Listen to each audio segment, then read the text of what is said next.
PV Sindhu world number 2 badminton ಆಗಿದ್ಲು ಹುಡುಗಿ. ಎಲ್ಲ ಅಂದರು ಏನು ಚೈನಿ ರೇಖಿದು ಕಂಡಾಪಟ್ಟು ರೊಕ್ಕ ಬಂದ್ಬಿಟ್ಟದ ಆಕೆಗೆ, ನಿಮಗೂ ಬರ್ತೇನೆ ಕೇಳ್ರಿ.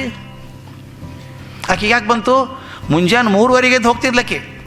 ಉಳಿದವ್ರು ಆರಾಮ್ ಮಲ್ಕೊಂಡು ನೋಡಿದಾಗ, ಸಿನಿಮಾ ನೋಡಿದಾಗ ಆಕೆ ಕಷ್ಟಪಟ್ಟು ಹೋಗ್ತಿದ್ಲು. ಗೋಪಿಚಂದ್ ಅಕಾಡೆಮಿಗೆ ಮುಂಜಾನೆ 3:30 ಆ ಸ್ಕೂಟರ್ ಮೇಲೆ ಕರ್ಕೊಂಡು ಹೋಗಬೇಕು. 4ರಿಂದ ಕಂಟಿನ್ಯೂಸ್ ಆಡೋದು ಮೈಯ ಎಲಬು ಸೌಂದ್ ಹೋಗಿರ್ಬೇಕು ಹಂಗೆ ಆಡಿಸೋದು.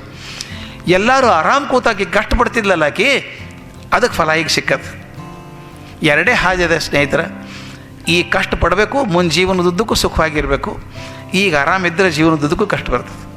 ಈ ಸಮಯ ಒಂದು ಕ್ಷಣ ಕಡಿಬಾರ್ದು, ಕ್ಷಣ ಮುಖ್ಯ ಭಾಳ. ಈಗ ಟ್ರೈನ್ ಹೋದ್ಮೇಲೆ ಸ್ಟೇಷನ್ಗೆ ಹೋಗಿ ಏನು ಮಾಡ್ತೀರಿ ನೀವು? ಹೋಗ್ತೇನ್ರಿ ಟ್ರೈನು ಹೋಗ್ತವ, ನೀವು ಕಾಯ್ಕೋತ ನಿಂತಿರ್ತೇವೆ ಸರಿಯಾಗದು. ಜೀವನದಾಗ ಅವಕಾಶಗಳು ಹಾಗೇನೆ, ನೀವು ತಯಾರಾಗಿದ್ದು ಒಂದು ಕ್ಷಣ ವೇಸ್ಟ್ ಮಾಡಲಾರ್ದಂಗೆ.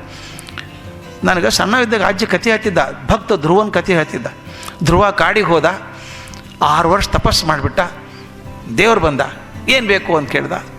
ಯಾರೂ ಇಲ್ಲ ಅನ್ಬೋದು, ದೂರ ಹೋಗಂದಂತ ನಕ್ಷತ್ರ ಕೊಟ್ಬಿಡು ಅಂತಂದ. ಧ್ರುವ ನಕ್ಷತ್ರ ಆಗಿಬಿಟ್ಟ, ಪರ್ಮನೆಂಟ್ ಆಗಿದ್ದ, ಶಾಶ್ವತ ಆಗಿಬಿಟ್ಟ ಅಂತ. ನನಗೆ ಎಷ್ಟು ತಲೆ ಕೆಟ್ಟು ಹೋಗಿತ್ತು ಅಜ್ಜಿನ ಕಥೆ ಕೇಳಿದ್ಮೇಲೆ. ನಾನೊಂದು 6 ವರ್ಷ ಮಾಡಿಬಿಟ್ರೆ ಅದು ತಪಸ್ಸು ಮಾಡಿದ 6 ವರ್ಷ ಆರಾಮ್, ಮುಂದೇನು ಕೆಲಸನೇ ಇಲ್ಲಲ್ಲ ಅಂದೆ. ಆದ್ರೆ ಅವಾಗ ಅರ್ಥ ಆದ ಕಥೆ ಸಿಂಬಾಲಿಕ್, ಸಾಂಕೇತಿಕ ಎಷ್ಟದ ಅಂದ್ರೆ, ಈ ಕಾಲೇಜ್ ಕಲಿಯು ಸ್ಕೂಲ್ ಕಲಿಯು ಟೈಮ್ ಏನದ 5-6 ವರ್ಷ ಏನದ, ಇದು ನೀವು ಚಲೋತ್ನ್ಯಾಗ ದುಡಿದ್ರಿ ಅಂದ್ರೆ ದೇವ್ರ ಪ್ರತ್ಯಕ್ಷ ಆದಂಗೆ ನಿಮ್ಗೆ ಜೀವನ ಉದ್ದಕ್ಕೂ ಸುಖವಾಗಿರ್ತೀರಿ. ಈಗ 6 ವರ್ಷ ಆರಾಮಿದ್ದೀರಂದ್ರೆ ಮುಂದೆ ಕಷ್ಟ ಬರೋದೆ. ಅದರಿಂದ ದಯವಿಟ್ಟು ಈ 4 ನೆನಪಿಟ್ಕೋರಿ. ದೇವರಿದ್ದಾನ ಅಂತ ಕೇಳಿದಾಗ ಇದ್ದಾನ ಅಂತ ಹೇಳ್ತೀನಿ ನಾನು, ಖಾತ್ರಿ ಇದ್ದಾನೆ. ಪ್ರೂಫ್ ಏನು?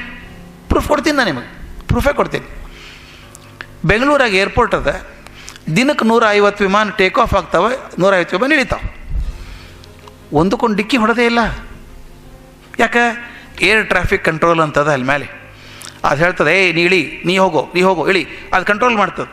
ಅಂದರೆ ಯಾವನೋ ಒಬ್ಬ ಕಂಟ್ರೋಲ್ ಮಾಡ್ತಿರೋದ್ರಿಂದ ವಿಮಾನ ಒಂದಕ್ಕೊಂದು ಡಿಕ್ಕಿ ಹೊಡೆದಿಲ್ಲ. ಹೌದು, ಇಷ್ಟೊಂದು ಟ್ರೈನ್ ಓಡಾಡ್ತಾವೆ ಇಂಡಿಯಾದಾಗ, ಲಕ್ಷಗಟ್ಟಲೆ ಕಿಲೋಮೀಟ್ರ್ ದಿವಸಕ್ಕೆ ಓಡಾಡ್ತಾವೆ. ಅಲ್ಲೊಂದು ಇಲ್ಲೊಂದು ಆಕ್ಸಿಡೆಂಟ್ ಆಗ್ತಿರ್ಬೇಕು, ಆದ್ರೆ ಲಕ್ಷಗಟ್ಟಲೆ ಟ್ರೈನ್ ಹೋಗ್ತಾವಲ್ಲ. ಯಾಕೆ? ಯಾರೋ ಕಂಟ್ರೋಲ್ ಮಾಡ್ತಾರೆ. ಓಕೆ, ಸಿಗ್ನಲ್ ಕೊಡಬೇಕಲ್ಲೇ, ಇದು ಹೋಗಬೇಕು, ಕಂಟ್ರೋಲ್ ಮಾಡ್ತಾರೆ ಯಾರೊಬ್ರು. ಈ ಭೂಮಿ ಹುಟ್ಟಿದಾಗಿನಿಂದ 450 ಕೋಟಿ ವರ್ಷಗಳ ಹಿಂದೆ ಭೂಮಿ ಹುಟ್ಟಿತು. ಹಾಗೆ ಸೂರ್ಯನೂ ಹುಟ್ಟಿತು. ಈ ನಮ್ಮ ಎಲ್ಲ ಗ್ರಹಗಳು ಸೂರ್ಯನ ಸುತ್ತಾವಲ್ಲ, ಎಷ್ಟು ಕರೆಕ್ಟಾಗಿ ಸುತ್ತಾವ್ರಿ ಅವು. ಎಷ್ಟು ಕರೆಕ್ಟ್ ಅಂದ್ರೆ, ಇನ್ನು 100 ವರ್ಷದ ಮೇಲೆ ಸಂಪೂರ್ಣ ಸೂರ್ಯ ಗ್ರಹಣ ಯಾವಾಗ ಆಗ್ತಂತ ಇವತ್ತೇ ಹೇಳ್ಬೋದು ನಾವು. ಕರೆಕ್ಟಾಗಿ ಕ್ಯಾಲ್ಕುಲೇಟ್ ಮಾಡಿ ನೋಡಿ, ಪಂಚಾಂಗ ನೋಡಿರ್ಬೇಕಲ್ಲ, ಹೇಳ್ತಾರೆ ಅವರು, ಇಂಥ ದಿವಸ ಸೂರ್ಯಗ್ರಹಣ, ಈ ಕ್ಷಣಕ್ಕೆ ಶುರು ಆಗ್ತದೆ, ಈ ಕ್ಷಣಕ್ಕೆ ಬಿಡ್ತದೆ, ಕರೆಕ್ಟಾಗಿ ಆಗ್ತದೆ. ಅಂದ್ರೆ ಅಷ್ಟು ಕರೆಕ್ಟಾಗಿ ಗ್ರಹಗಳು ಸುತ್ತಾವು. ಇವತ್ತಿನ ತನಕ ಡಿಕ್ಕಿ ಹೊಡೆದಿಲ್ಲ. ಅಂದ್ರೆ ಅವ್ರನ್ನೂ ಯಾರೋ ಕಂಟ್ರೋಲ್ ಮಾಡ್ತಿರ್ಬೇಕಲ್ಲ ಒಬ್ರು ಯಾರೇ. ಹೌದಲ್ಲ? ವಿಮಾನ ಕಂಟ್ರೋಲ್ ಮಾಡಿಕ್ಕೆ ಒಬ್ರು ಇರಬೇಕಾದ್ರೆ, ಟ್ರೈನ್ ಕಂಟ್ರೋಲ್ ಮಾಡಿಕ್ಕೆ ಒಬ್ರು ಇರಬೇಕಾದ್ರೆ, ಅದೇ ರೀತಿ ಗ್ರಹಗಳು ಕೂಡ ಸರಿಯಾಗಿ ಟೈಮಿಗೆ ಹೋಗ್ತಿರ್ಬೇಕಾದ್ರೆ ಯಾರೋ ಕಂಟ್ರೋಲ್ ಮಾಡಿರ್ಬೇಕಲ್ಲ ಒಬ್ಬರು. ದೇವರಿಗೆ ಎಷ್ಟು ಕೈ ಎಷ್ಟು ಕಾಲು ಕೇಳಬೇಡ್ರಿ, ನನಗೆ ಗೊತ್ತಿಲ್ಲ. ಆದರೆ ಒಂದು ಶಕ್ತಿ ಅದು, ಯಾವುದೋ ಒಂದು ಶಕ್ತಿ ಪ್ರಪಂಚವನ್ನು ನಡೆಸ್ತದಲ್ಲ, ಅದನ್ನು ದೇವರು ಅಂತ ಕರಿತೀವಿ ನಾವು.